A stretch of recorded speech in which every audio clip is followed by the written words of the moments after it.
We're in one of our curing barns here in the Esteli Valley, and what we want to do is show you the curing process and the finishing of the curing process.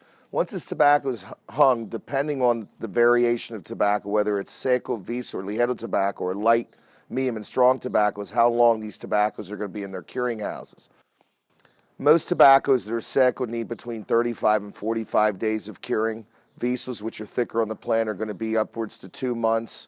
And ligeiros, which are totally thicker and on the top of the plant, are going to be here 2.5 months, approximately, naturally curing. All these curing houses are very unique because our curing houses are developed as wrapper houses. All the curing houses on the inside are wrapped with visqueen, and the top we have total insulation, so what we can do is retain all the moisture and humidity that the tobacco needs. To show you just how beautiful this tobacco is curing, you can look at this leaf that's going to eventually be a wrapper, in my opinion, and see the oils. And if you notice, the string above it is in one color because it comes from one farm and one lot number, which gives us a lot of consistency. If you look, you can see here, for example, how beautiful this tobacco is. Nice and oily. It's exactly the way we want it.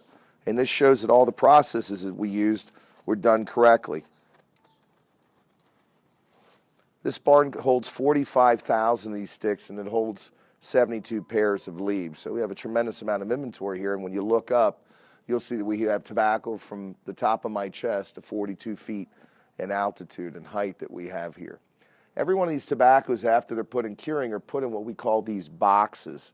And these boxes have separators, and what they are, they're separated by the farm that they're in, the lot number they're in, and the classification of tobacco they're in. So every one of them is curing separately in their time. So we know, for example, we have a divider string here. We know that we have secos on this side, for example, visos on this side. We know that this right side of the curing barn is going to take between 35 and 45 days, and we know to the right of me or behind me, these tobaccos are going to take anywhere from 50 to 60 days because of their texture. So if you look at this tobacco here, this tobacco is ready. And the next thing that's going to happen is we're going to go from the curing process, and the next process is the fermentation and the initial sweat process, which we call a preliminary fermentation process, which will take about another 90 days, and then we'll go into fermentation. And depending on the classification of the tobacco, fermentation takes anywhere between 2 and 5 years, and that's when we'll have a Perdomo cigar out of this particular curing barn.